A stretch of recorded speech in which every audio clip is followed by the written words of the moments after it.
Good evening, friends, and welcome once again in this fantastic session of state government policies and various schemes.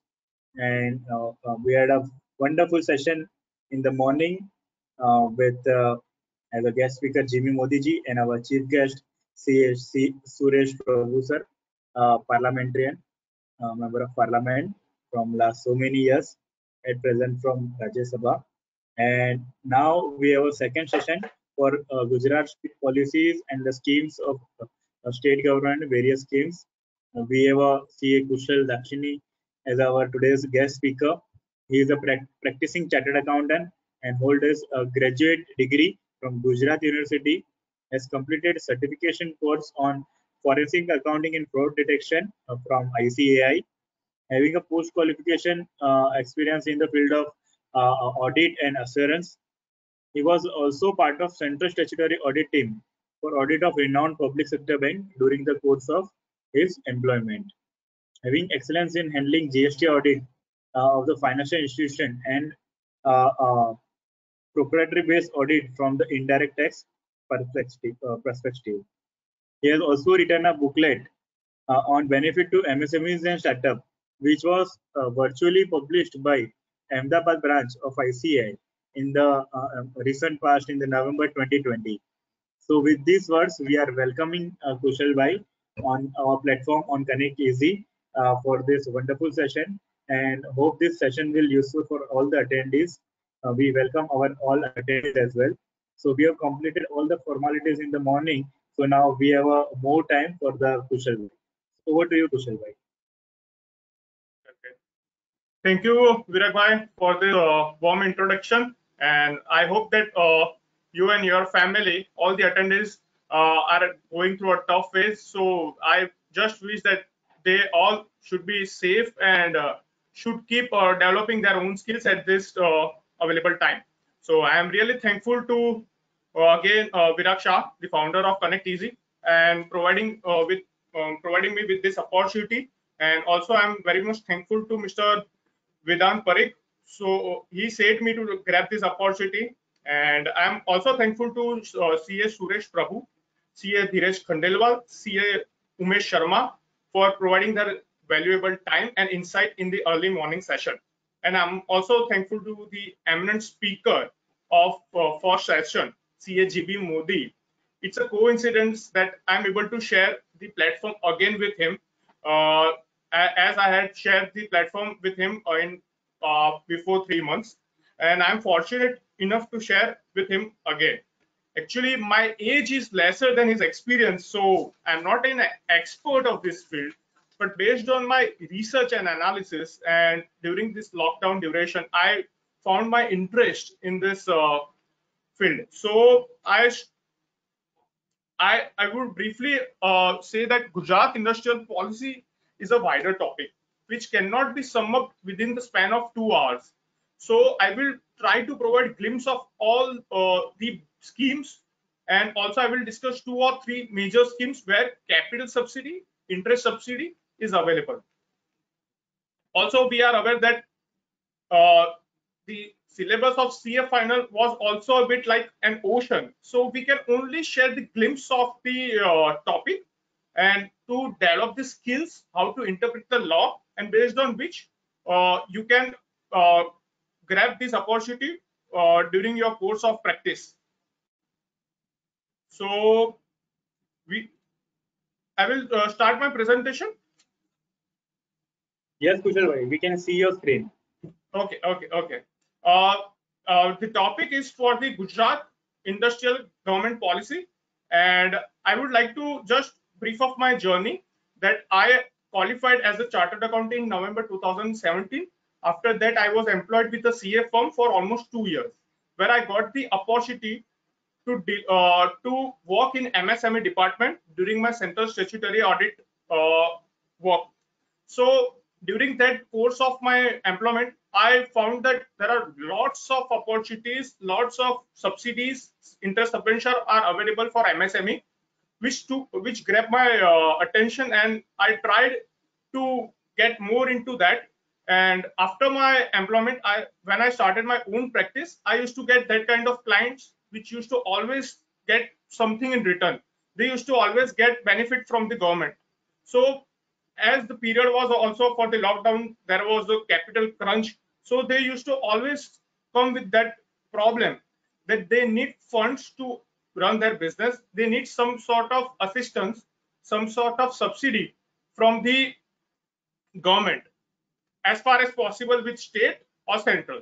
So based on my research, I took case to case study basis, based on which I found that there are many sort of subsidies, inter-subvention are available in Gujarat government and at central level. Based on which I also thought to write a book, as we are aware that benefits which are available to MSME and startups are not anywhere mentioned under a single roof. So I thought that I need to jot down the points where the benefits are available under the central government schemes, by Reserve Bank of India, state government schemes, benefits announced by under Income Tax Act 1961, or any sort of reliefs or benefits under GST Act. So I compiled a book from which you can get the glimpse from where exactly or what amount you can claim as a benefit.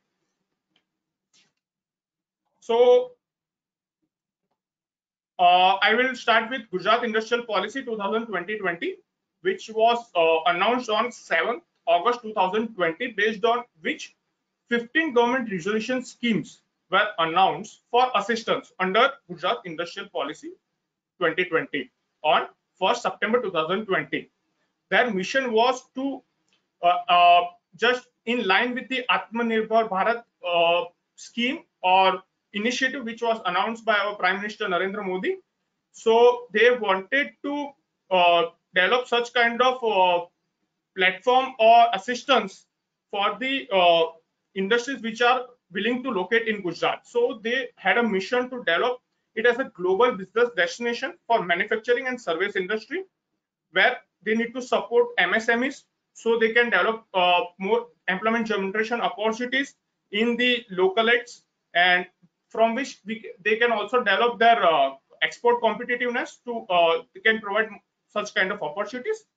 And their main plan was to build products in India so they can export outside and with a good quality and with a good process involved in that. So this MSME, this Gujarat Industrial Policy 2020 is applicable from 7th August 2020 to 6th August 2025. So as discussed, these are the list of 15 schemes which were announced under Gujarat Industrial Policy 2020. They are applicable for the same period which I said, and they were notified on 1st September 2020. I will try to cover up the glimpse of 15 assistances provided, and I will discuss two policies.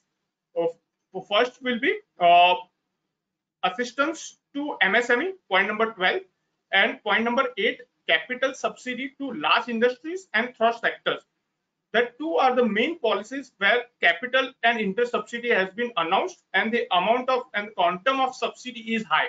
The other assistances are specifically in reference to some GIDC park or some specific purpose, and the conditions are also very much limited. So it may be possible that assistances which are mentioned may not be useful to you in a routine course of your practice. So I will discuss two main policies from it, which is on point number 12, assistance for MSME, and point number 8, capital subsidy to large industries and thrust sector. The 15 policies which I said, I will discuss in summary. First is assistance for environment protection measures, which is available to registered MSME. The MSME which thinks to implement some cleaner production technology, and they aim to reduce use of water and energy consumption. So that kind of MSME which are thinking to incorporate something like this, they will get assistance based on the quantum specified under the policy. Second is assistance for research and development activities. It is available for any entity which are setting up research and development center and setting up product development centers. third, logistic park, assistance for logistic park. It is also available to any entity. For the developer of logistic park needs to develop in minimum area of 20 hectares, and based on that, they will get the benefits under that.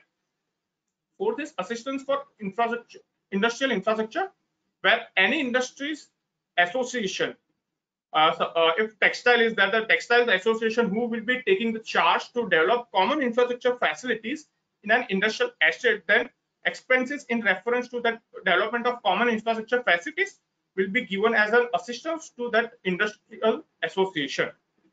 Fifth number point, financial assistance to industrial parks. Above was covered logistic park, and now it is covered as industrial parks. So any entity development of logistic park and industrial park with minimum at least area of in 20 hectares. Sixth number, assistance for common environment infrastructure. Any entity can develop this for development of projects, facilities for common environment of infrastructure. For industries, any common environmental related infrastructure development will be covered for the assistances. Seventh is assistance for startups and innovations. Any entity, they will get the status up to 10 years. Any entity means individual, partnership, HUF, partnership firms, companies, LLP. They are not like the definition which is covered under the central Startup India scheme. It is somewhat different with that, and there is a condition that in any previous year, if turnover exceeds 100 crore, then it won't be considered as startup, where they are providing assistance for their sustenance, seed support, startups having significant impact on society. If they are developing something which can have, which might be having some significant impact on the society, then there is additional benefit announced under that. Assistance for skill development. If they are taking up some assistance for, if they are taking up some skill development program, then they will get the assistance in this. Now, eighth number, enhancement of technical competence and manpower. Here an anchor institute will get the benefit. Anchor institute means the industry sponsored institute which creates a strong linkage where they are only in the industry for development of employment generation and skill development activities. Such kind of institute will get a recognition from the notified bodies as an anchor institute, and they will get assistance in that. Now, assistance to GIDC for development of multi-storage sheds for MSME. Their building cost, land and other infrastructure cost which they incur, they will get assistance in that. Ultimately, the schemes which has been announced, the end benefit which will be getting to MSMEs, large enterprises. So the developers are also being given an assistance. So indirectly, if they are charging to MSME or large enterprises, their cost of purchase or cost of assistance will be lower. So ultimately, they are also providing some sort of assistance to the developer of that. 10th is for ST-SC enterprise. ST-SC enterprise means where the promoter is ST or SC classified person and making 50%, 51% of contribution in the capital. Then there are additional benefits which are given under the MSME scheme, which I will discuss later. Now, awards to MSME. Certain MSME based on their criteria of production, profit, quality, and environment improvement measures will be shortlisted, and department will provide some sort of award in form of assistance to them based on their development of innovation in technology of product or process. That point is also included. Now, point number 12, shed developer by a private developer. So if a developer of a mini estate of an MSME will get assistance here for cost of land, building, shed, consultancy, and any sort of third-party quality assurance charges for development of mini estate. So these are the 15 policies where I have given the glimpse, which you can go through it, and if it's applicable in your case, then you can apply for it and you can claim it. Now, major, I will discuss the policy which I stated, scheme for assistance of MSME. This policy will be discussed in detail, where it includes 3 schemes. Scheme number 1, assistance of capital investment subsidy. for manufacturing sector. This is announced for manufacturing sector, and second scheme, assistance for interest subsidy, where manufacturing, service sector both are covered. And scheme 3 is other assistances and incentives to MSME.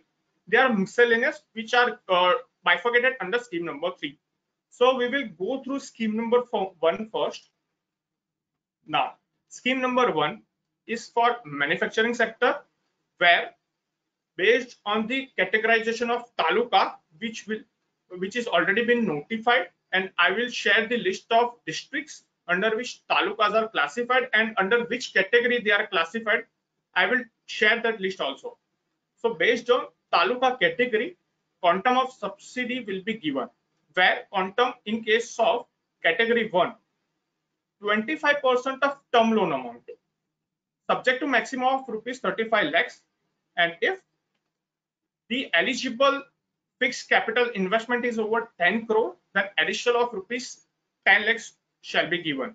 Same way with category number 2, where rate of interest has where rate percentage has been reduced to 20% in case of category 2, and the additional subsidy which is provided is of amount of 7.5 lakhs, where eligible foreign where eligible fixed capital investment is exceeding rupees 10 crores.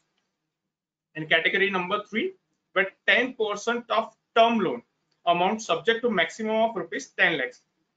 And in such case, additional subsidy will be provided of rupees 5 lakhs in case the eligible fixed capital investment is exceeding 10 crores. Now, in case of ST or SC enterprise, the above stated rates will be increased by 5%. Suppose in case of category 1, rate of interest has been percentage has been mentioned as 25, then it will be considered as 30%, and the maximum amount would be regarded as 40 lakhs. So in each category, if the enterprise is ST or SC enterprise, ST or SC enterprise means where the promoters are making more than 51% of capital contribution and they are classified as ST or SC categorized persons. Then in such case, quantum of subsidy for capital investment is 5% higher, and maximum amount will also be increased by 5 lakhs. But here, additional subsidy for that eligible fixed capital investment, in such case, that 5 lakhs won't be increased. So 10 lakhs, 7.5 lakhs, 5 lakhs, irrespective of if they are ST enterprise or normal enterprise, then there won't be any change. Now we can get more into it by getting through an example. If we are considering situation 1 and taluka is category number 3 and fixed capital investment is of 11 crore and term loan is of rupees 6 crores out of that, then if category number 3, then 10% of term loan means 60 lakhs and subject to maximum of rupees 10 lakhs. So 10 lakhs plus as capital for investment is more than 10 crore, additional 10 lakhs will be given. So amount of subsidy will be 20 lakhs in such case. Now under situation number 2, if it is categorized under 1 and where the fixed capital investment is exceeding rupees is around rupees 2 crores and term loan is 1.6 crore out of that, then amount of subsidy will be 25% of term loan will be 40 lakhs but subject to maximum of 35 lakhs. So 35 lakhs amount will be given, and as the fixed capital investment is less than 10 crores, there won't be any sort of additional benefit in such case. Now situation number 3, category number 2, classification of taluka, where fixed capital investment is of 15 crores, term loan out of that is of 10 crores, then the benefit available would be 10 into 20%. That means 20% of term loan 2 crores or subject to maximum of rupees 35 lakhs. So 35 lakhs would be amount eligible plus 7.5 lakhs would be available in such case. Sorry, my mistake. There should be amount of maximum rupees 30 lakhs in category 2. I have stated it by mistake. So total maximum amount of subsidy available would be 30 lakhs plus 7.5 lakhs. So 37.5 lakhs which is mentioned is correct. Now the definitions and explanations for the terminologies used above. fixed capital investment. Fixed capital investments includes plant and machinery, buildings, other equipments which are used for the production of end product. But fixed capital investment does not include cost of land. So the benefit which will be available here will not include the amount of land in that. Now, second, term loan. Term loan means the loan sanctioned by any banking or financial institutions, but it shall not include any term loans sanctioned by NBFCs. So they have specifically excluded the term loans which are sanctioned from NBFCs. So if you are taking term loan from NBFC, you cannot claim any sort of benefit from capital investment subsidy for the amount of term loan availed from NBFC. Now, Taluka category, which I said that has been notified on 2nd November 2020. So, if there are 29 districts, 30 districts, then in each district there are certain talukas. So, in each district, some talukas will be notified under category 1, under category 2, or category 3.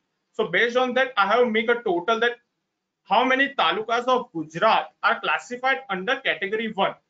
The category 1 classification would be in the rural areas, so their subsidy amount would be higher, and based on that they will come near to the city. So rural areas, villages to cities, that means the taluka category 1 will be in rural areas more. So there are total 119 talukas in that. Taluka category 2 are having 76 talukas, and taluka category 3 are having 56 talukas. Now I can show the list of talukas.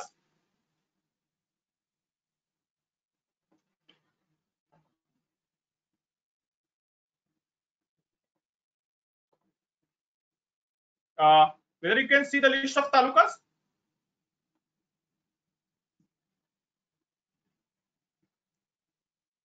So these are the list of talukas.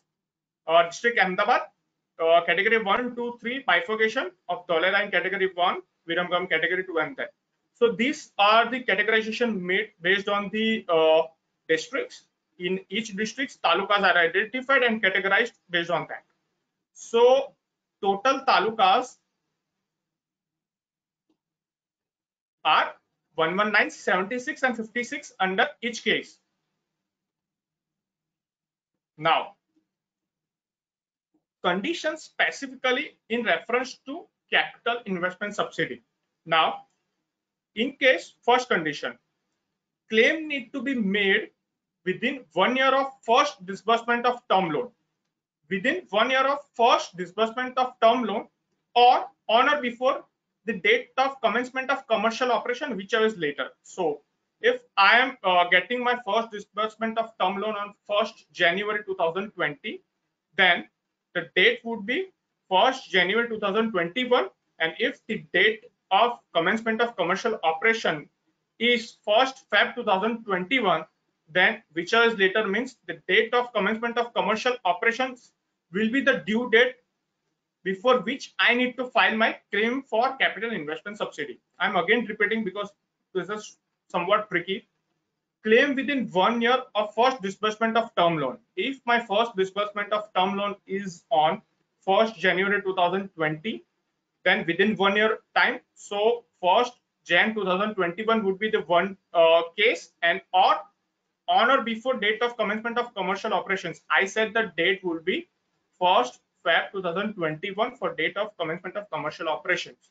Then in such case, whichever later would be 1st Feb 2021. If the date of commencement of commercial operations would be 1st December 2020, then the whichever is later date would be 1st January 2021. So this is the time period before which you are required to file your capital investment subsidy claim. So hope you are getting this point. Now, additional second condition, amount of subsidy will be paid only after the date of commencement of commercial operations. So you can place the claim before, you are required to place the claim before the date of commencement of commercial operation or the above first disbursement of term loan. But you will get the amount of subsidy only after the date of your commencement of commercial operation. So second condition clear. Third one, in case term loan has been sanctioned after 1 year from the date of commencement of commercial operations, then in such case you cannot claim capital investment subsidy. For example, if my date of commencement of commercial operations is 1st January 2020, then my term loan needs to be get sanctioned on 1st January 2021 or before that. If it's not been sanctioned within 1 year from the date of commencement of commercial operations, I won't be able to claim capital investment subsidy. So third point clear. Fourth point, there are certain capital investment subsidies which have been announced by central government. So here state government says that if you are claiming that subsidy from the central government for the same class of assets or on which term loan has been availed, then you can claim benefits simultaneously from central and state government, but subject to ceiling that the maximum amount of assistance cannot exceed the amount of term loan. For example, if you have taken the term loan of 1 crore and you are getting the assistance of 1.10 crore, if you are claiming from central and state government, then maximum ceiling would be of rupees 1 crore, because the maximum amount that you can claim is the amount of term loan. There is an upper ceiling capped on that. So these are the 4 conditions which are specifically defined below this scheme. Now we'll get with scheme number 2, interest subsidy. I will consider both the schemes parallelly afterwards also. So I'm just mentioning the conditions for the quantum of interest, but there are certain conditions which are applicable in both the cases. Interest subsidy and capital subsidy, there are certain conditions which are applicable in both the cases, will be also covered afterwards. So it's better to keep your attention in each and every slide, because each and every slide will be which is coming afterwards will be connected to the previous slides also. So I'm discussing scheme number 2, interest subsidy quantum. This is applicable for manufacturing and service sector. Capital investment subsidy was only applicable for manufacturing sectors. This interest subsidy is applicable for manufacturing and service sector. The capital and interest subsidy announced under the scheme of MSME assistance can both be claimed simultaneously. There is not like an option that if you are claiming capital subsidy, then you won't be able to claim interest subsidy. Any sort of assistance announced under this scheme can be simultaneously claimed. So interest subsidy can also be claimed and capital subsidy can also be claimed. For example, in case of service sector, only interest subsidy can be claimed, because capital investment subsidy is not for the service sectors. But in case of manufacturing sector, capital investment subsidy and interest subsidy both can be claimed simultaneously. So now here the taluka category which has been specified 1, 2, 3, which I shown the notification, is applicable for all the schemes announced under Gujarat Industrial Policy 2020. There is no different categorization under each scheme or each process. They are specified for all the schemes which have been announced under Gujarat Industrial Policy 2020.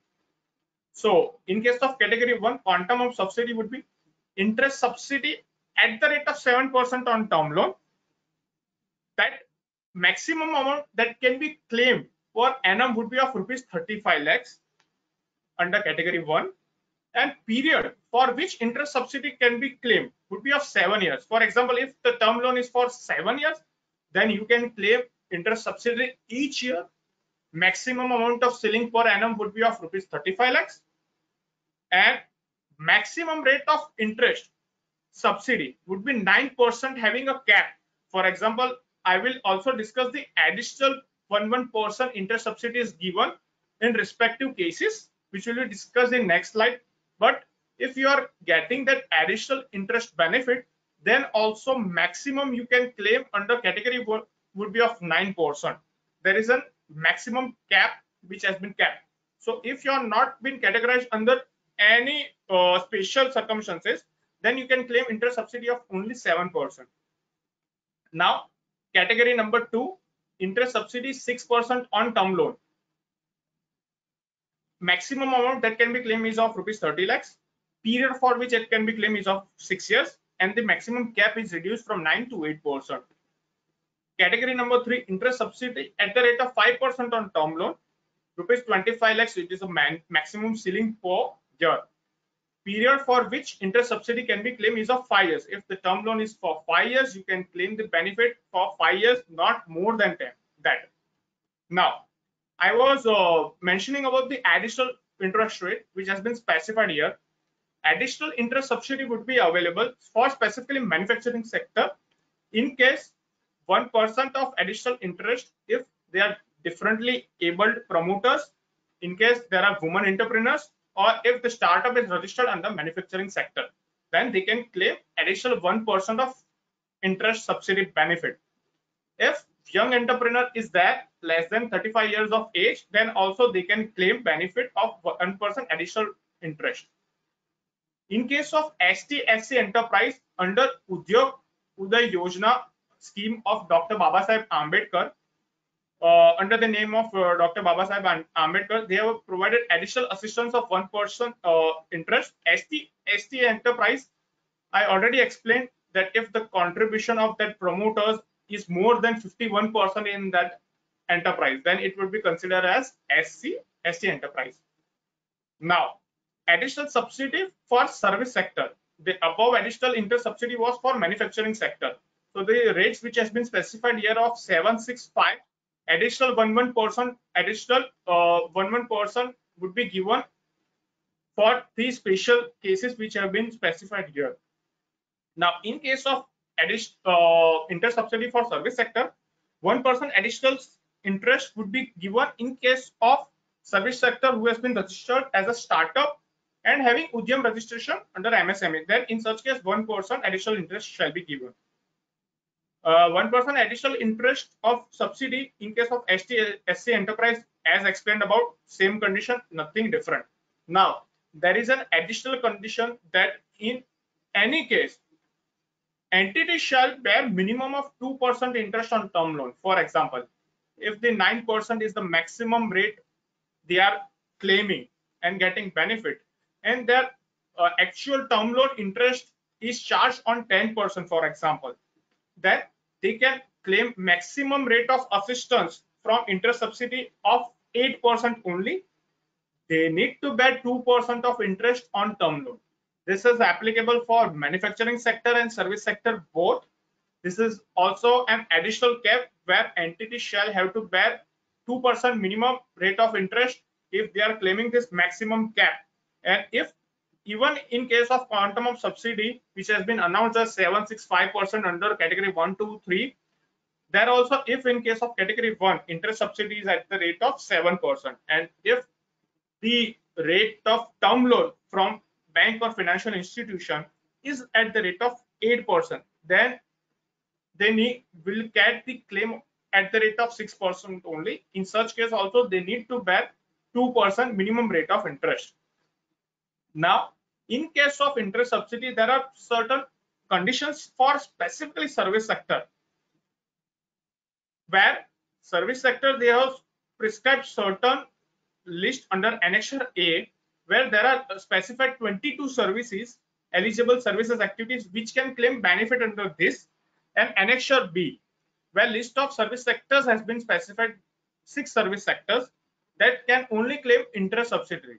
That means in case of manufacturing sector, there is no specification of category that which industry, which category can claim this interest subsidy. But in case of service sector, they are not allowing subsidy for every service sector. They will allow only the MSME, new MSMEs which have been registered and which are claiming, which are being categorized under Annexure A, where 22 services have been specified, and Annexure B, where 6 service sectors have been specified. I will share with you the list of service sectors. Wait a second. Yes, I will share the list where they have mentioned that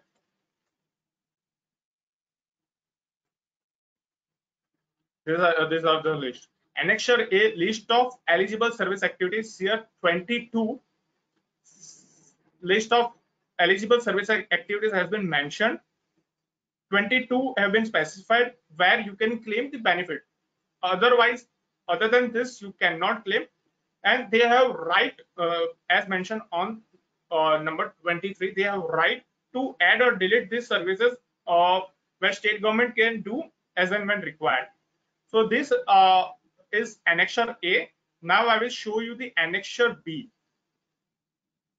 where list of service sectors has been specified. If it's been classified under these cases, then only it can be claimed. There are 6 service sectors: financial services, health services, transport and logistics, environment services, where this benefit can be claimed. Now, so I have specified the Annexure A and Annexure B. Here, in case of term loan, it should be except for land and building. So here, in case building is also not included. In case of capital investment subsidy, only land was excluded.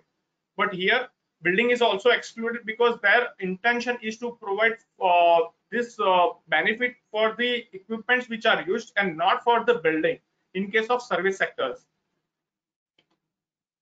Whether my screen is visible?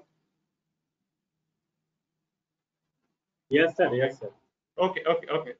And in case of services which are specified under Annexure B, there is an additional condition that permanent employment shall be of 10 persons when you are making a claim and must have GST registration. So that 6 service sectors which were specified, in that case, that entity must have 10 permanent employees and must have GST registration. These are the additional conditions specified for service sectors which are classified under Annexure B.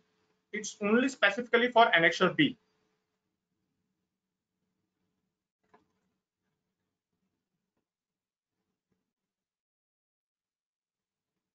Now, as I had said that there are conditions also for manufacturing and service sector in case of interest subsidy. The first point is same as I discussed with capital investment subsidiary. Claim within 1 year of first disbursement of term loan, or on or before date of commencement of commercial operations, or in case of services, rendering of services has been started, whichever is later. The condition which was discussed in previous slides for capital investment subsidiary in case of manufacturing sector, here the same condition is there. Amount shall be paid after commencement of commercial operation or rendering of services which is started. Same condition as specified under capital investment subsidiary. Third condition is also same, where term loan is sanctioned after the date of commencement of commercial operations after 1 year from the date of commencement of commercial operations, then interest subsidiary benefit cannot be claimed. This is the same condition as discussed under capital investment subsidiary. Now, total subsidy claimed from central state government shall not exceed the amount of term loan. Same condition as specified under capital investment subsidiary. Now, here in case of default of any term loan, the period of default, at that period when the amount is not paid, in such period interest subsidy cannot be claimed and the amount will be deducted and won't be allowed to be claimed. So in case of any default of term loan from banking or financial institutions, during that course of default, any interest subsidy cannot be claimed because you have not paid the amount. So you cannot, we have not paid the interest on the loan, so you cannot claim subsidy for that. Now, as I said, scheme number 1, 2, there are general conditions where which is applicable to both capital investment subsidy and interest subsidiary. You need to understand that there are lots of conditions mentioned. There are certain conditions which are mentioned right below the scheme 1. There are certain conditions which are mentioned right below the scheme 2. But there are general conditions which have been specified in the later part of the policy, where they have mentioned common general points where benefit can be claimed or cannot be claimed. There are certain conditions attached to that. Loans sanctioned by NBFC, I have already discussed in both the cases. In case of loans, term loans which are sanctioned by NBFC, it cannot be claimed. Now, only new building, new plant and machinery, And second hand imported machinery can be eligible for subsidy. That fixed capital investment and term loan can only include new building, new plant equipment, and second hand imported. Now, third condition, there are certain information which needs to be timely submitted to DIC, District Commissionerate, Industries Commissionerate. Like they will ask for turnover information, they will ask for investment in plant and machinery information, they will ask for employment details. How many persons have been employed from local domicile and how many are from outside. They will ask all the details which needs to be submitted after needs to be submitted before September, after the end of each accounting year. Now, shop and establishment certificate is mandatory in all the cases. Compliance certificate is also required from GPCB, Gujarat Pollution Control Board, where they will say that this entity has been complying with the control measures, pollution control measures. The certificate shall be required because they are providing the assistance. So they also feel that the environment should not be affected. So you need to comply with the GPCB pollution control measures. Now, as I discussed one point, total employment point above, they have mentioned a condition where at least 85% of total employment shall be from local persons, yani the persons who are permanently settled in Gujarat, local domicile persons. And they have also placed an additional condition to that, that at least 60% shall be at least 60% of supervisory and managerial staff shall be from local person. I can explain you this by an example. If there are total 100 employees in an organization, then 85 or more employees shall be from local permanent settled in Gujarat. Now, in case there are 20 supervisory and manager staff out of 100, in case of out of 100, 20 are supervisory and manager staff, then from that 20, at least 60%, means at least 14 or more shall be supervisory or manager staff from local persons. Here they are encouraging more employment generation opportunities for the persons who are locally settled in Gujarat, because they are providing subsidy. So they will also expect some kind of employment generation to the people of Gujarat. So this is also a condition where they have specified workers in the total employment, supervisory and managerial staff. This kind of details will also be required to be given on the portal. All the bifurcations, male, female, the locally employed person or outside Gujarat persons, then all bifurcation needs to be given. Now, this commercial operation continuous commercial operations should be there for at least 7 years. For example, if you are claiming the capital subsidy or interest subsidy, then the assets which have been for which term loan has been availed and which have been classified under fixed capital investment, then the assets which are used for that end product, then production of that end product shall be made at least for 7 years. If you have discontinued the operations in between, then you have made a default, and the interest for subsidy claim before that period shall be recovered from you as a land arrears. So make sure that if you are claiming the interest or capital subsidy benefit, then you need to continue the commercial production for at least 7 years.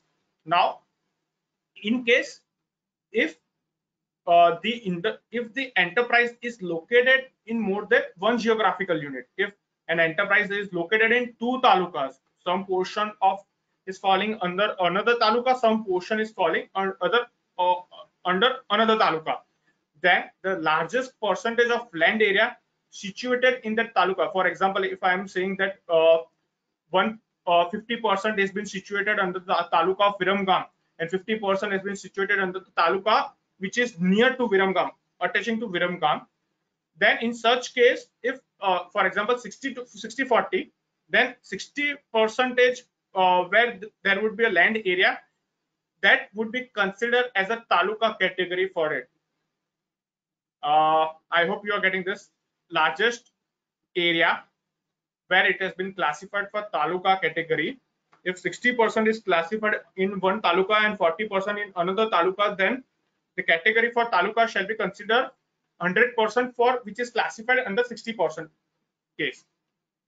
Now, here most important thing, that benefit can be claimed only for one activity. Activity means forward integration, backward integration, expansion or diversification.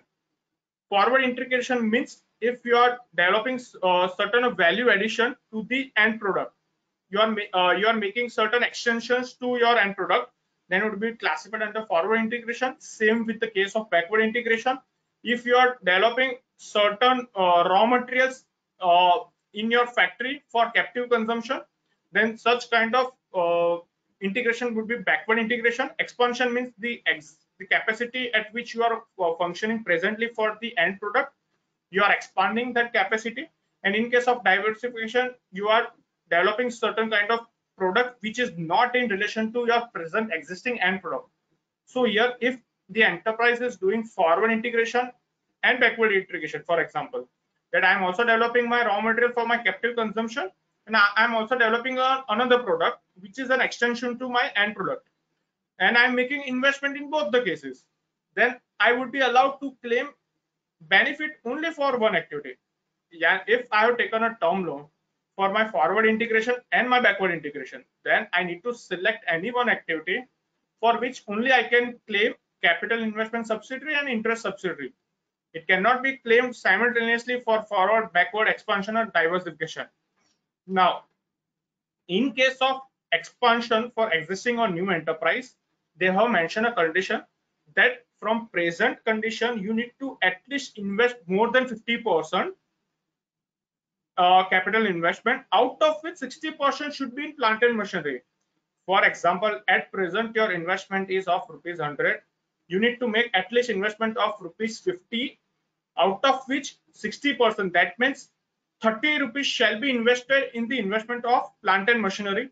This is a condition under which it shall be classified as a valid expansion. Then only you can claim the benefit of scheme 1 and scheme 2.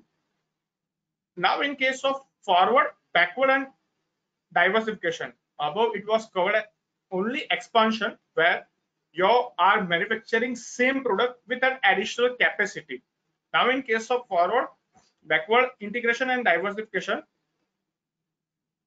if capital investment is more than 25%, for example, if you are at present manufacturing of rupees, for example, if your capital investment is of rupees 100 at present, and you are willing to go for a forward integration or backward integration, then you need to invest at least 25% of what you are investing before existing period. So rupees 25, out of which 60% shall be investment in plant and machinery. So these are the major conditions which you need to satisfy for claiming benefit under scheme 1 and scheme 2 for capital investment subsidy and interest subsidy. Now, I have already discussed capital investment and interest subsidy conditions. So I am done with scheme 1 and scheme 2 at present. Now I will go with scheme number 3, where other assistances for MSME has been announced. First, ERP assistance, where 65% of capital cost for installing an enterprise resource planning system, where ERP shall cover server software facilitating details of production, inventory control, sale, purchase, everything would be included in that software. That would be included. Its installation charges, annual service cost will also be included, but the cost of hardware will not be included under such kind of assistance.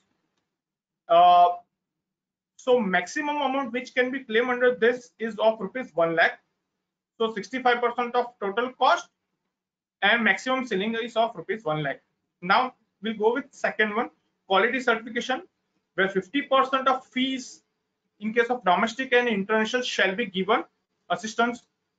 Certification fees which has been charged for that certification, and 50% of cost which for testing equipment and machinery, the testing which has been conducted to give such kind of certificate, that kind of cost which has been incurred, then there also 50% of assistance will be given, where maximum ceiling is of 10 lakhs in both the cases. Here the certification agency charges will also be get included. but the charges for travel, hotel kind of expenses which has been charged by that agency shall not be included. So the travel, if the agency has been situated in some other state, or they are coming here for the purpose of testing, then such travel, hotel charges which has been incurred, then in such case their assistance won't be provided on the specific charges incurred for that purpose. In case of assistance is availed from government of India scheme, there are certain schemes which have been already announced under central government for quality certification. Then it is mentioned that you can claim benefits simultaneously from central and state government. This has been specified under state government policy. There may be chances that central governments may specify a condition that if you are claiming that benefit from any other place, from state or some any other central government policy, and you cannot claim, then it would be governed by central. So yes, state government allows to take simultaneous benefit, but we need to check whether central government allows to claim that simultaneous benefit, because both are different governing bodies, both have some different condition. But at present, from the state government perspective, they are saying that you can simultaneously claim benefit for quality certification from both government of India and from government of Gujarat, but subject to that actual expenditure incurred would be a maximum limit. For example, actual expenditure is incurred of rupees 5 lakhs, and it is below maximum amount of ceiling of 10 lakhs. But so if you are claiming a total benefit of you are trying to claim benefit of rupees 5.6 lakhs, then there is from central and state, then you cannot claim more than 5 lakhs. So if you are trying to claim more than 5 lakhs, you won't be able to claim. There would be a violation of the policy. And also in such case, renewal charges for such certification will not be eligible for benefit under this scheme. Now, assistance in ZED certification, it's a zero defect, zero effect kind of certification, where MSME should be focusing on manufacturing quality products, or where MSME should upgrade their quality standards in product and processes. If they are carrying out such kind of activities, then they shall be given a zero defect, zero effect kind of certification, where 50% of charges will be given as an assistance after deducting. Here an additional condition is mentioned that if you are claiming benefit simultaneously from both the cases, then the amount claimed from central government needs to be deducted from the total of 50%. For example, if your expenses of rupees 1 lakh and you are getting benefit of rupees 30,000 from central government, so 50% of 1 lakh means 50,000 rupees minus 30,000 rupees which has been already claimed from government of India. So net benefit which would be available in such case would be of rupees 20,000. So this is the condition mentioned, where maximum amount of ceiling is mentioned of 50,000 rupees. You can maximum claim of rupees 50,000. Now, assistance in quality in technological acquisition. Here 65% of total cost and expenditure, subject to limit of maximum 50 lakhs, assistance can be claimed, where royalty payment of first 2 years will also be included in this total cost. Now, in case of any purchase of plant and machinery for the purpose of this technological acquisition, that won't be included. Only software part kind of things will be included.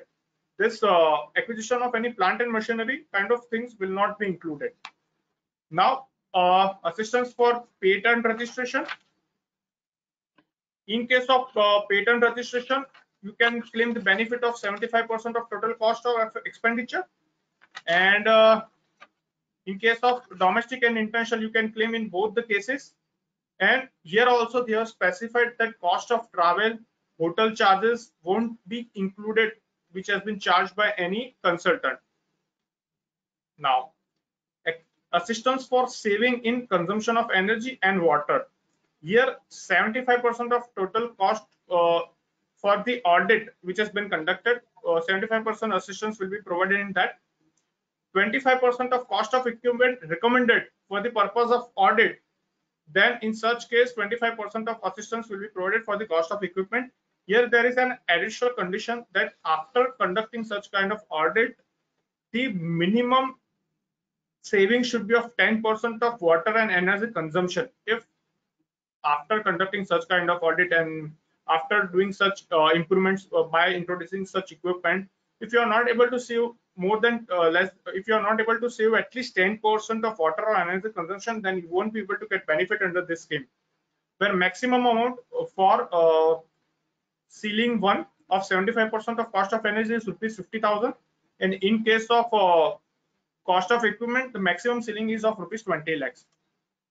Now, in case the MSME is willing to get it listed on SME exchange for raising its equity capital, then here also benefit will be provided of 25% of the cost of expenditure incurred, and this benefit will be available only for one time, and you need to apply within period of 1 year from the listing date of MSME, the date on which MSME has been listed. You need to apply within 1 year period.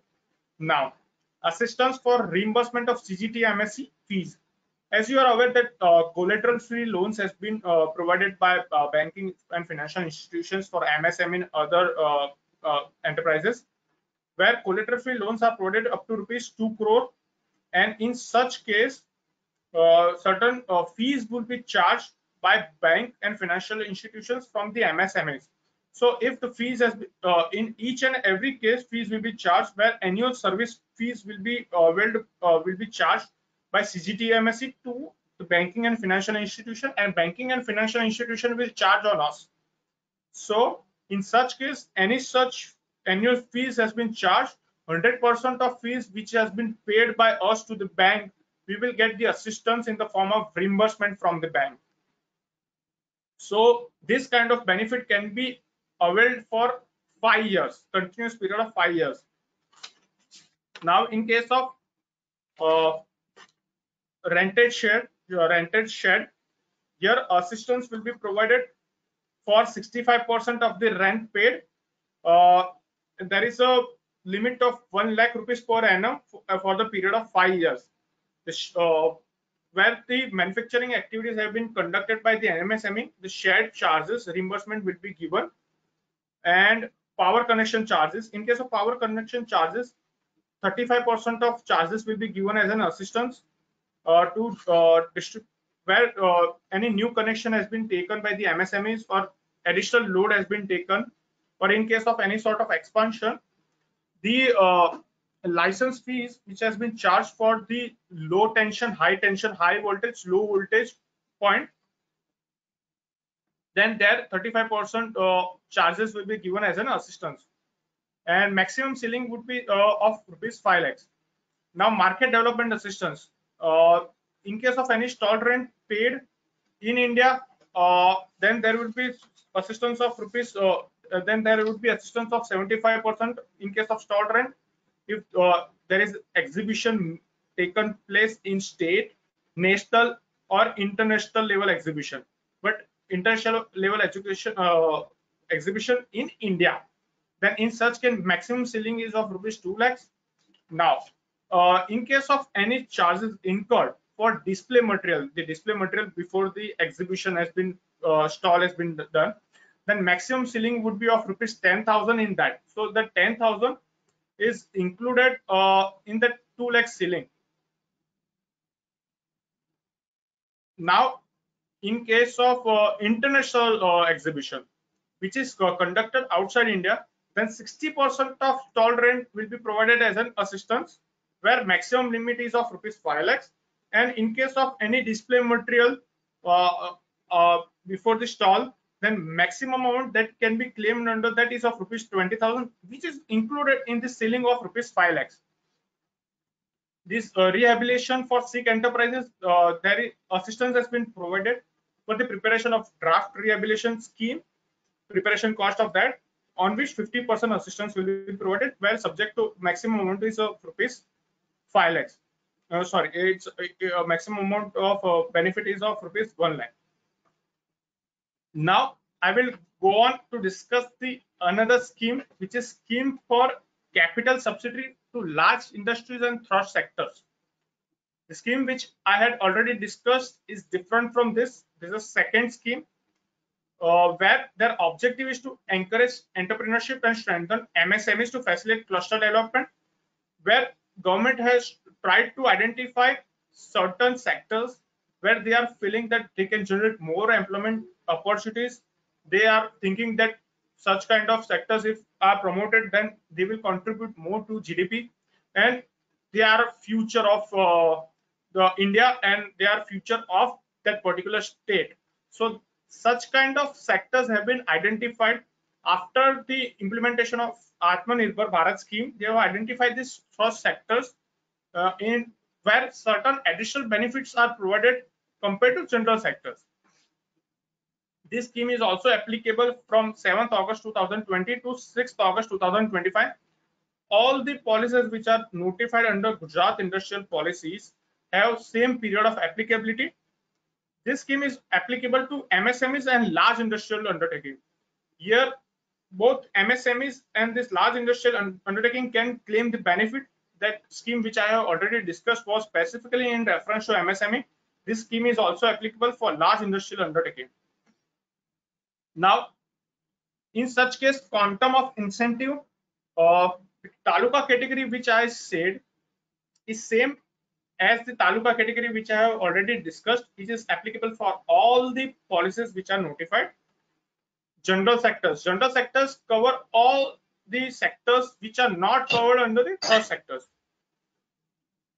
Am I audible? Viragji, is it okay? I'm continuing. In case of trust, okay. In case of general sectors, 10% of eligible FCI. FCI means someone please look into it that mic has been on and off. There is some sort of nuisance. Thank you. In case of category 1, 10% of eligible fixed capital investment. Fixed capital investment excluding value of land. Here also value of land is excluded. Fixed capital investment means the investment amount on which the benefit can be directly claimed. There are certain things. If I am making an investment of rupees 100, then I will be making investment in land, building, other equipments. But out of that, there are certain things which have been identified which can be classified as a part of fixed capital investment where the value of land is not included. But in case of your gross capital investment, value of land will be included. So ultimately, they are selecting certain points from that which can be classified as fixed capital investment from your overall capital invested, on which you can claim this benefit. Where I will also explain the definition of fixed capital investment and gross fixed capital investment. In category 2, 8% in case of general sectors and 10% in case of trust sectors. In case of category 3, 4% eligible. In case of trust sector, 6% eligible. Now, the eligible units can be an industrial unit or existing unit, and a new industrial or existing unit that undertakes expansion or diversification. Here, only expansion and diversification is included. In the scheme which I have already discussed before, there forward, backward integration were included. Here, only expansion and diversification are included. So, in case you are trying to claim benefit under capital subsidiary, you are trying to claim benefit under large industries and trust sector scheme, then only expansion or diversification will be covered. And commences operation during the period of this scheme. I mentioned here also that forward and backward integration in such case is not included. If you are planning to develop a raw material product which can be used as a captive, or it can be sold outside, irrespective of case, then such kind of forward integration or any value addition in development of your product, such kind of backward or forward integration will not be included in claiming such benefit. Now, explanations to this capital subsidiary for large industries and trust sectors. Expansion and diversification, there should be at least 50% of additional capital investment, out of which at least 60% should be in plant and machinery. For example, if 100 rupees is your existing capital invested, at least 50%, yani 50 or more amount needs to be invested, out of which at least 60%, 30 rupees needs to be invested in plant and machinery. So if this category has been satisfied, then only it can be classified as an expansion or diversification. Otherwise, you cannot claim benefit under this. Now, eligible fixed capital investment means investment made on or after 7 August 2020 and up to the date of completion of investment period. Here, eligible fixed capital investment has been defined in this policy. In the previous policy which I discussed, eligible fixed capital investment was not defined. There was only thing mentioned was that it does not include land. In case of manufacturing sector, in case of service sector, land and building cannot be included. And for the calculation of fixed capital investment, at present practically they are taking base of the balance sheet, where investment in plant and machinery as per the RBI circular, they are MSME circular, they have specified that these points will be considered as an investment in plant and machinery, and there are certain plant and machinery which are not included, which has been specified under MSMED Act 2006. There is a certain list of items like there are certain items like I have a list to specified where which cannot be included in there. Yani bolts and other miscellaneous items, there is certain list. Vehicles are not included. Such kind of list has been published, or it's been already there under MSMED Act 2006. Now, here eligible fixed capital investment needs to be done between 7th August 2020 and up to the date of completion of investment period. Date of completion of investment period is different in each case. I have specified a list below that. That in case of an MSME project, 12 months from the date of commencement of commercial operations. For example, if an enterprise is an MSME unit, and if he is investing from first, if he is commencing the operations from 1st January 2020, then all the investments made during the period of 12 months from 1st January 2020 will be classified as fixed capital investment. For example, he might be investing 100 rupees before this date of commencement of commercial operations and up to 12 months. If in between that period and before that, you can claim it as a fixed capital investment.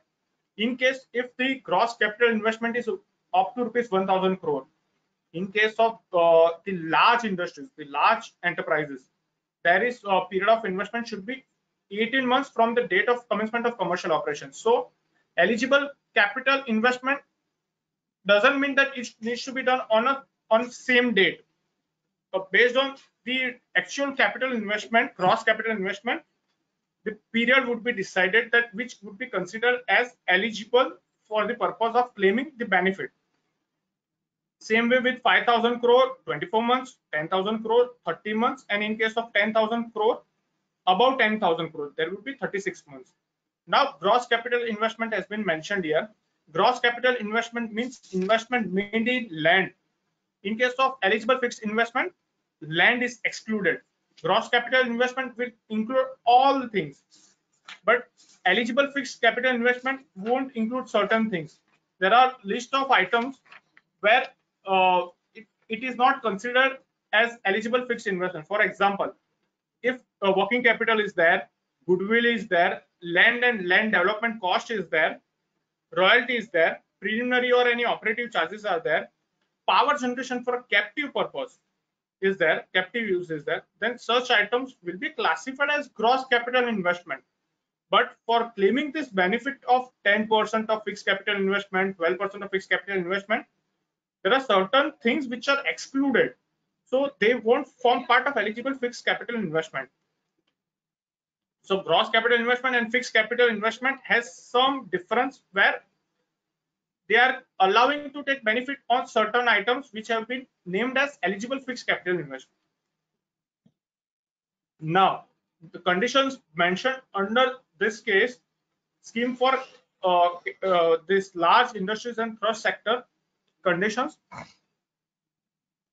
this capital subsidy which will be given for the the stated period of investment will be given over a period of 10 years. For example, if by date of commencement of commercial operation is from 1st January 2020, and if I'm an MSME project, then 31st December 2020 till that date, whatever investment I have done, if it's eligible, then it would be classified as fixed capital investment.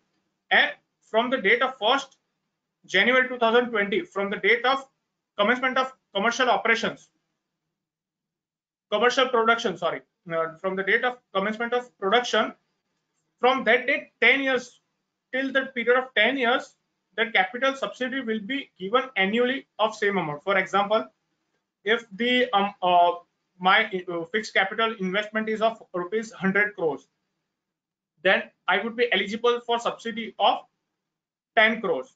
Then 10 crores will not be given straight away after my date of commencement of commercial production. It will be spreaded over the period of 10 years. So annually I will get rupees 1 crore in each year. So it will prolong the duration of that subsidy. So 1 crore in each year for the period of 10 years. But there is a subject to additional ceiling of 40 crores in each year. For example, which I said that if my capital is of rupees 100 crore and I am able to get the benefit of rupees 10 crore as an eligible foreign fixed capital investment. If that amount is exceeding 40 crore annually, then there is ceiling of 40 crore. Only up to amount of 40 crore can be claimed annually. For example, my total amount of subsidy is coming at around 400 crore or more. Then my capital subsidy for each year can be not more than 40 crore.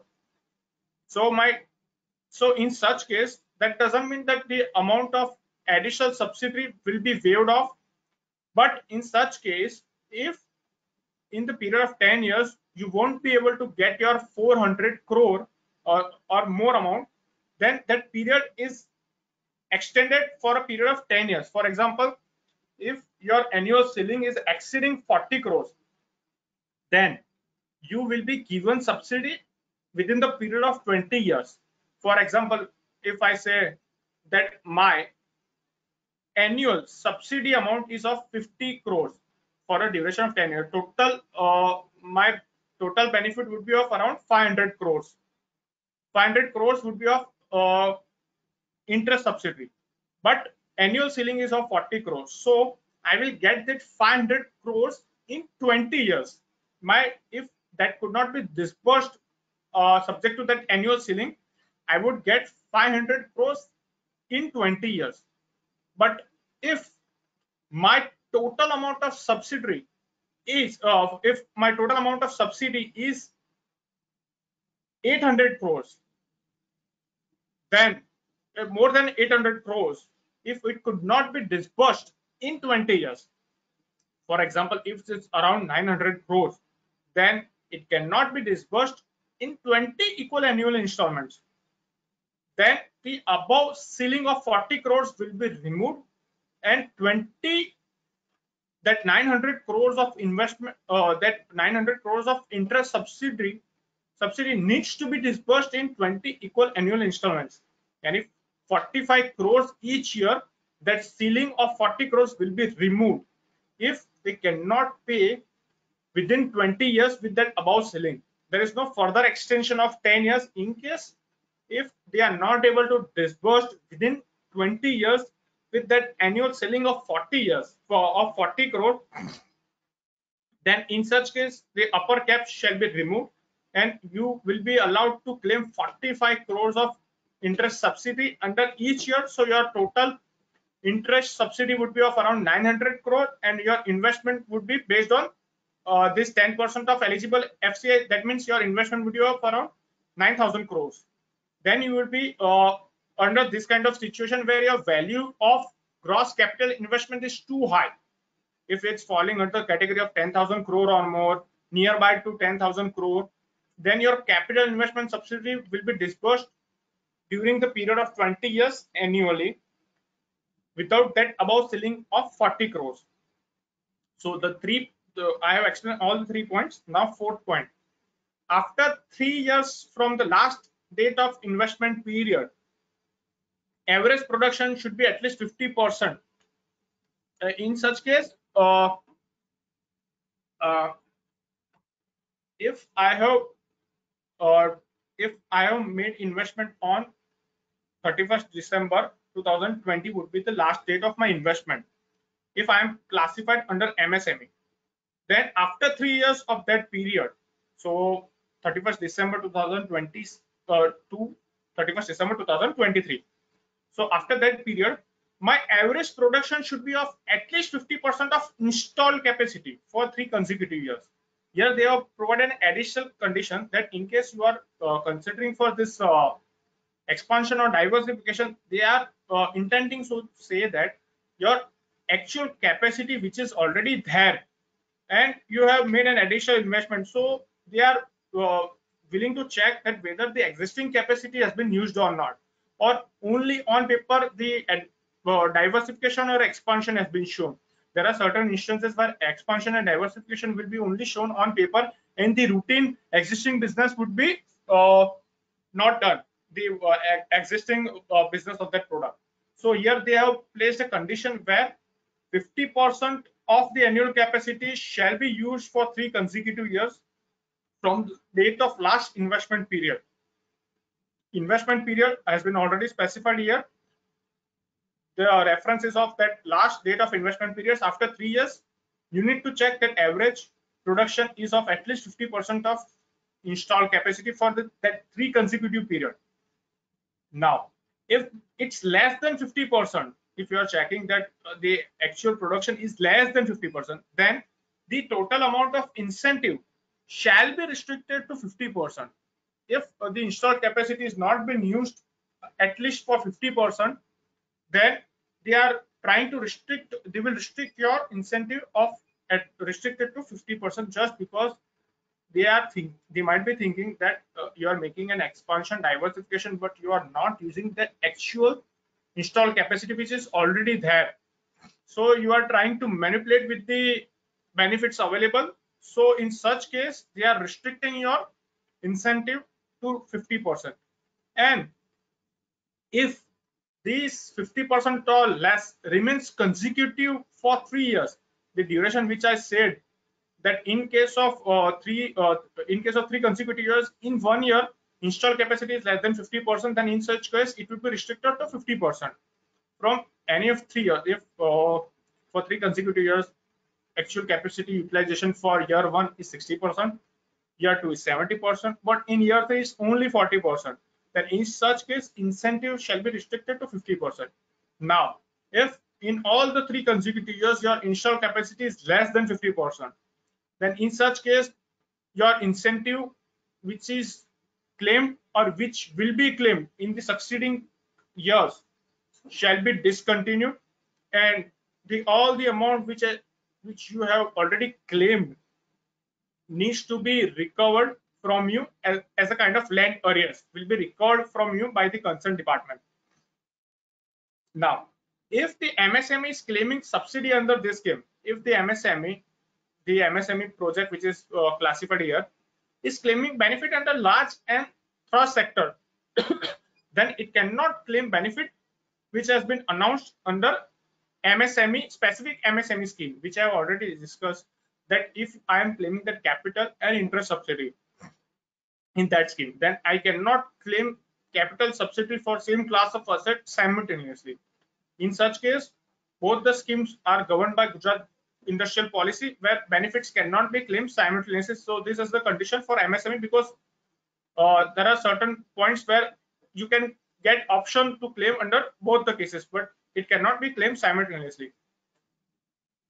Now, scheme other conditions which have been mentioned under this scheme. You need to apply for subsidy within 1 year from the date of commencement of commercial productions. That is the first point. Here also that employment condition is mentioned. Same condition, nothing different in that. 85% of total employment should be from local domicile, from permanent residents of Gujarat, out of which there is an additional condition: 60% of staff of supervisor and manager shall be from local person. I again explain the example. I will share with you again. If there are total 100 employees in an organization, 85% or more people should be local, yani 85 or more number of persons, out of which if there are only 40 supervisory and managerial staff from 100, then in such case, out of 40, at least 24, 60% should be supervisory and managerial staff from local persons. So 24 should be from local, and total local person should be 85 or more. Now, here also there is a condition that you need to get the applicable certificate from the Gujarat Pollution Control Board for the pollution control measures and compliance during the period under which you are claiming the subsidy. So during that period, you need to comply with the standards of the Gujarat Pollution Control Board, and you need to get the certification from them.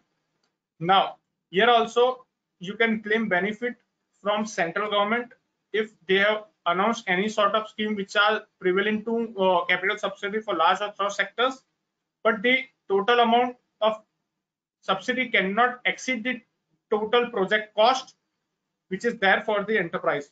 So here also simultaneous benefit can be claimed, but the amount which is incurred for the project shall not be exceeded with the benefit announced. Now, here also need to keep production for continuous period during eligible period of incentive. The period during which you are getting the incentive, the 10 years, 20 years, you need to keep your production continuous for that period.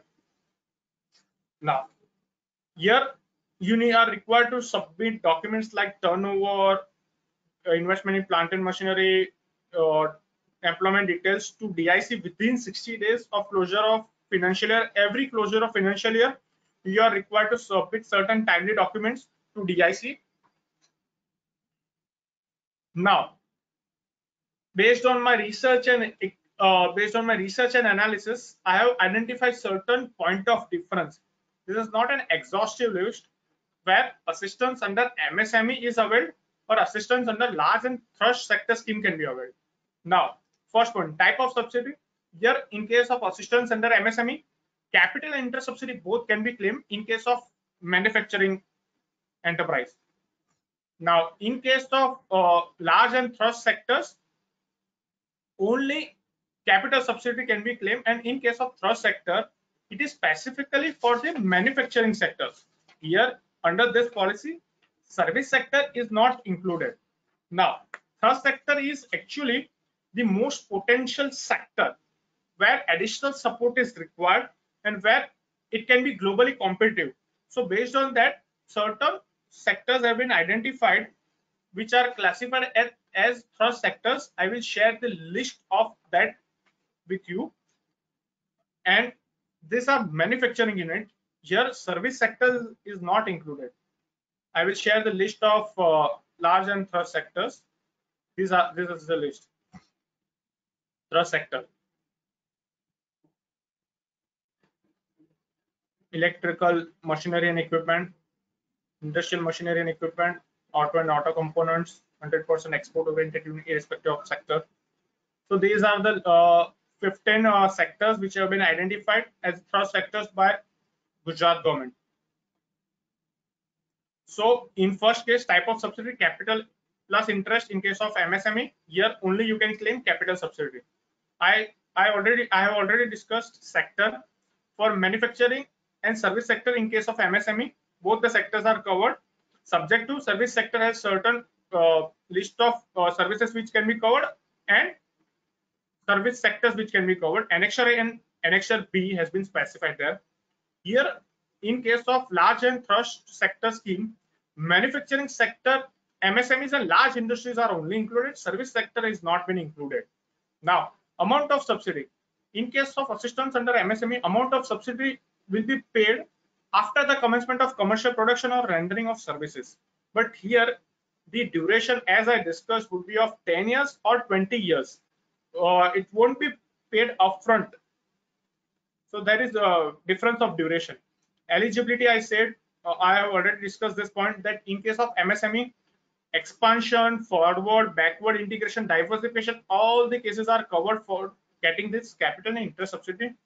In case of large and thrust scheme, only expansion and diversification are included. Forward backward integration is not included. Now, base taken for calculation of subsidy.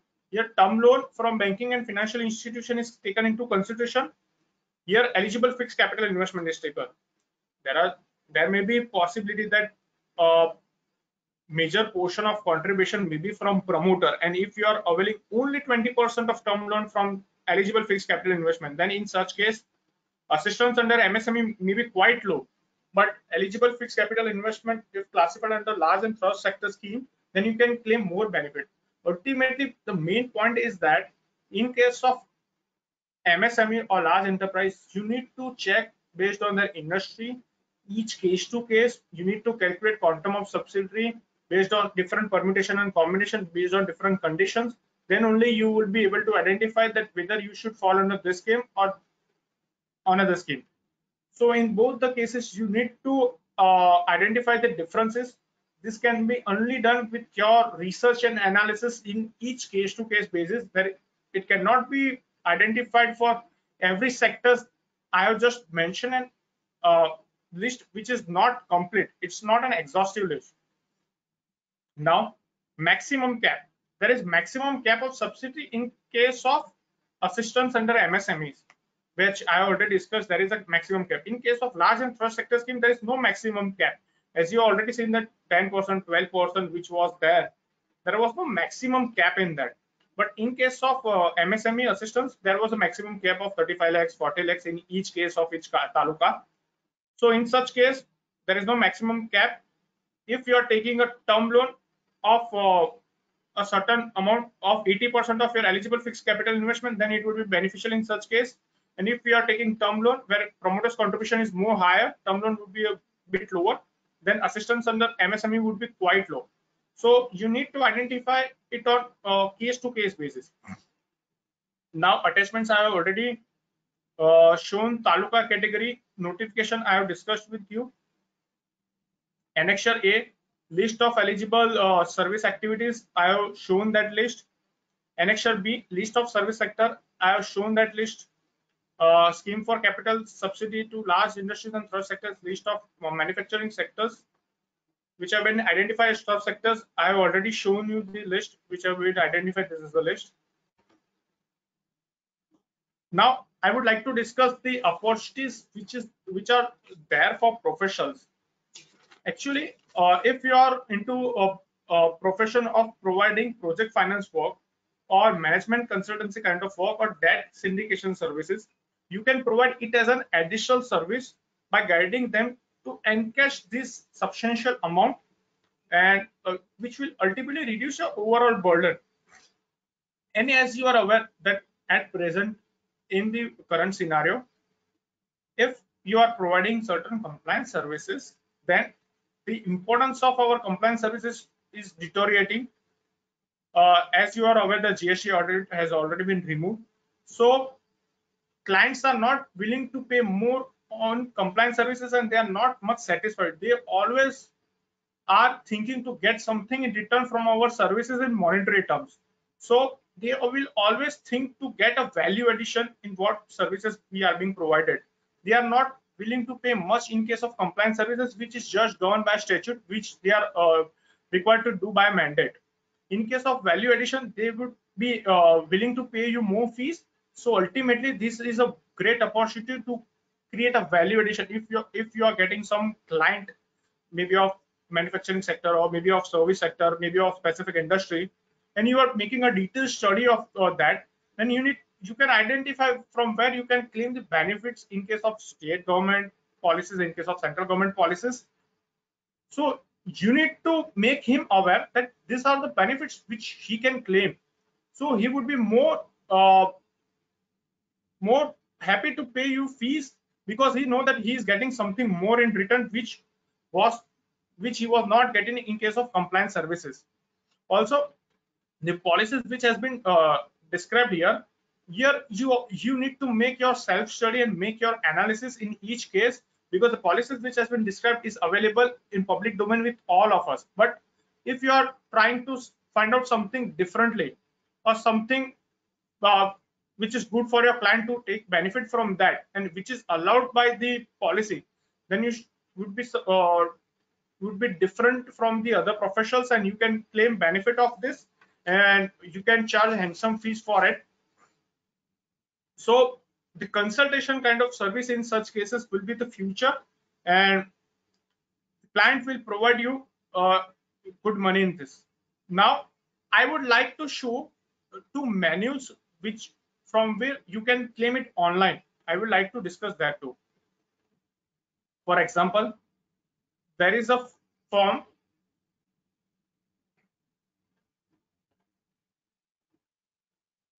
So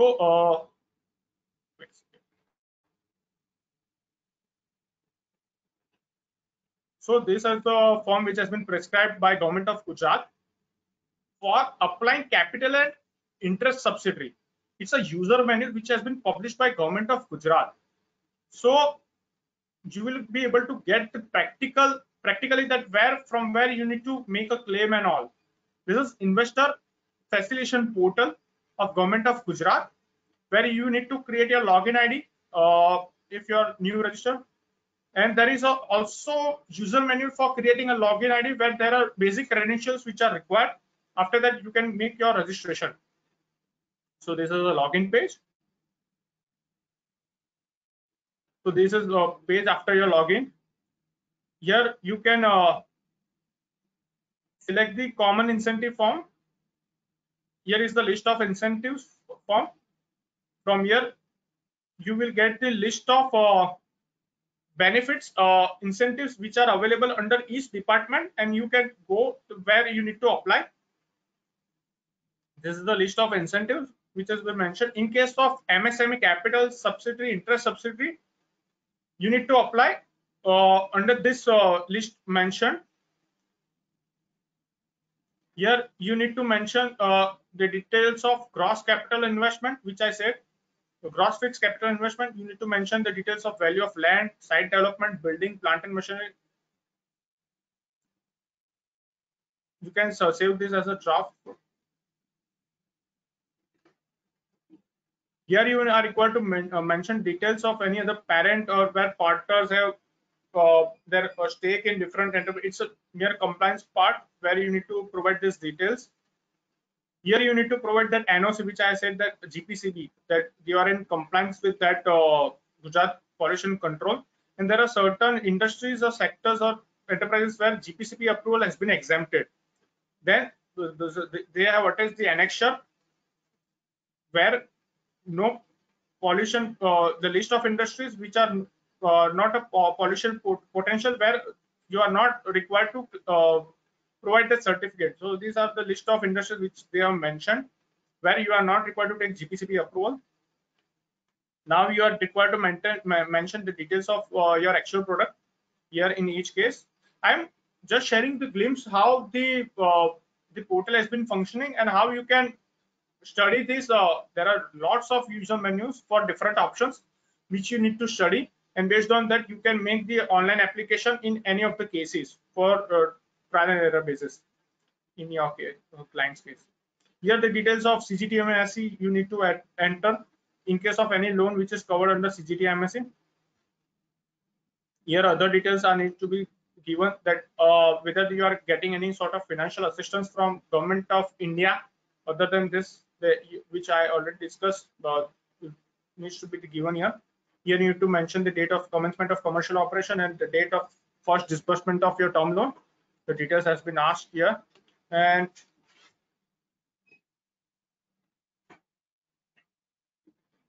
now you can save this form. Your application has been saved successfully. The page will come. Your print form. This would be the form which would be generated from the portal. Applied for interest subsidy and capital subsidy. This would be on provisional basis. Final form will be received afterwards. Final sanction letter. You need to upload these documents which has been mentioned here, which are mandatory. UM, Aadhaar number, term loan sanction documents, bank account details, the documents which are required needs to be submitted. Your application has been submitted successfully with this application number. Here, after that, you need to submit the documents by hard copy to the department. You can see the status which has been displayed that you need to submit your hard copy through courier. After that, you need to mention the details of your courier which has been given, that LR number and all. Then this will show you the status of approval under process under year. Courier has been awaited and in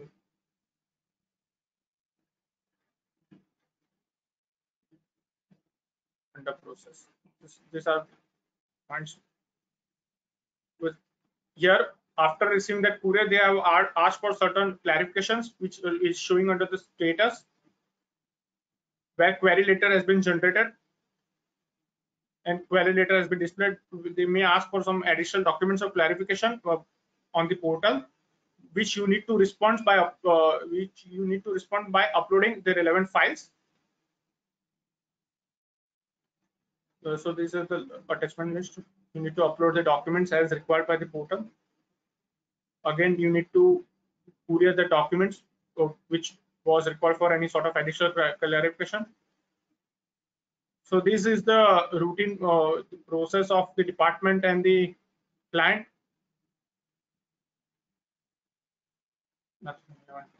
Courier awaited. So this is the provisional sanction letter. Based on your additional clarification provided, they will provide this provisional sanction letter. Or in case of any sort of rejection, if they are not satisfied with your details submitted, they might reject this. So this is the user manual for capital and interest subsidiary, where the preliminary details, what kind of preliminary details you are required to submit. I have given a glimpse of it from the user manual, which is already there on this investor facilitation portal, which is available online. Now I would like to share a user manual where you need to enter certain preliminary details based on which the portal will identify that you can claim subsidy under which schemes. For example, you are not aware that you can claim subsidy under this scheme or on the another scheme, then this user manual will provide you the assistance for that. I will share the user manual. Wait a second. This is the user manual. Common incentive form through which you can identify that the enterprise, your entity, which can claim benefit under which schemes. The list of 15 schemes which I have already said, you can get benefit from any of them by providing your preliminary details. So the common incentives form starts from here. You need to provide your basic details, your address, type of sector, type of registration, has commercial production started, yes or no,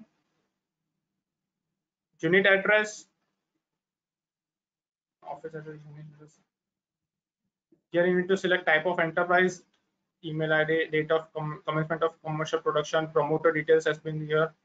You need to add promoter details of promoters if they are classified under ST, SC. Here you are required to mention physically challenged, yes or no. You need to identify that whether you can claim the benefit of 1% or not. So here you need to fill the preliminary details based on which this form will identify that you can claim benefits under which schemes. It's a system generated thing where you can get the details. Here I have required to enter details of taluka, district, village and all. For that taluka categorization, here you need to enter the authorized person details. Your job form. NSC codes are required to be mentioned here. What type of activities has been covered under the manufacturing and all, manufacturing or service provider. Here you are required to enter project financial details, value of land, value of plant and machinery, value of building, other. Based on, so here it is mentioned based on PM MSME circular. I had already discussed that MSME circular as mentions the list which would be considered as investment in plant and machinery, based on which this classification will be done. This is the list which I was talking about. Equipment such as tool, jigs, dies, molds, such kind of parts will not be covered under investment in plant and machinery. This list has already been specified under MSME Act 2006. There are no changes made in this. This list has been going through since long period. Other than this, all the assets will be considered as valid investment in plant and machinery. Now here you are required to mention the details of expansion, diversification, modernization, the details in percentage in plant and machinery, other, based on which system will identify. In case you are having a rental premises, then you need to specify details over here, because there are certain assistance in case of rent also. Now I had already discussed that there are certain details which you need to specify about employment details, where number of employees are local, from outside Gujarat, male, female, total percentage of employment. Here the details are required to be specified, because there are certain conditions where it has been mentioned that in case if you are not able to satisfy the employment criteria of that 85% or more, or 60% of more in case of managers, supervisors, you won't be able to claim that benefit of capital and interest subsidy. So in such case, they are also asking for this disclosure. There are certain instances where after the amount has been sanctioned, the department will conduct an inspection on regular basis, where they may come to your premises to identify whether the list of employees which have been specified here, actually the employees are working over the premises or not. So based on the data which has been provided, department may come for inspection and may check the details of investment in plant and machinery, whether the actual in plant and machinery occurs at that premises or not, whether the actual number of employees which have been stated are actually employed or not. So these are the bank details which you need to specify for the purpose of claiming that subsidy. You are required to specify the loan details, the first disbursement of term loan, application date, taluka, all the details which are in reference to decide whether you can claim benefit under which scheme or not. Here the list has been specified for term loan.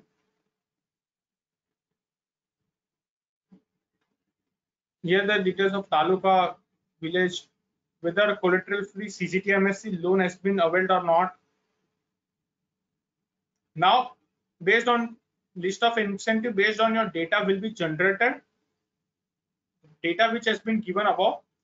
Here the list will be specified that there may be chances that in such case you can apply for this subsidy, for where they have provided list where you can apply. You may like to apply. So based on your data provided, based on your preliminary information provided, this common incentive form will generate the list of schemes where you can avail the benefit, which will be decided after. But there are certain instances which form is able to identify that based on this data you can claim this subsidy. There are chances that you might be able to satisfy the criteria and you might be able to claim this subsidy.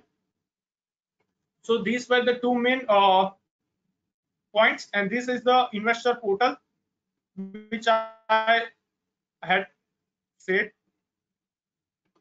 This is the portal. Wait a second.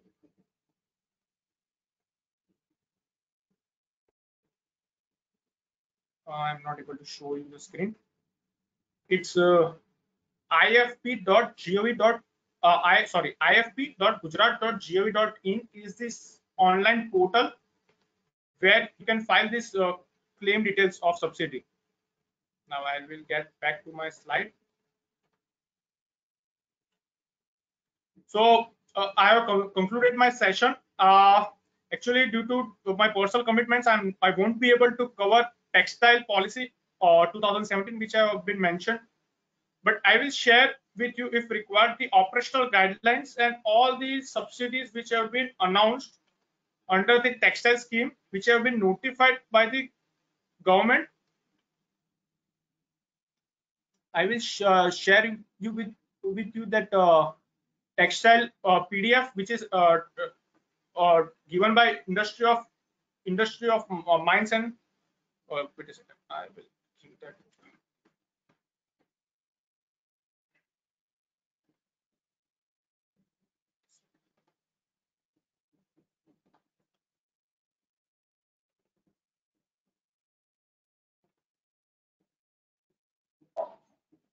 operational guidelines for Gujarat. This is the sheet. Operational guidelines for Gujarat Garment and Apparel Policy 2017. It has been notified by Industries and Mines Department, where details of all the subsidies which are available, what are the conditions, what are the forms which are required to be filed, they are specifically prescribed. So you can go through it, and in case of any query, I will surely revert it by an email. So, Virag bhai, I am concluding my session at present here. So you can take over. Thank you. Thank you so much, Kushal bhai.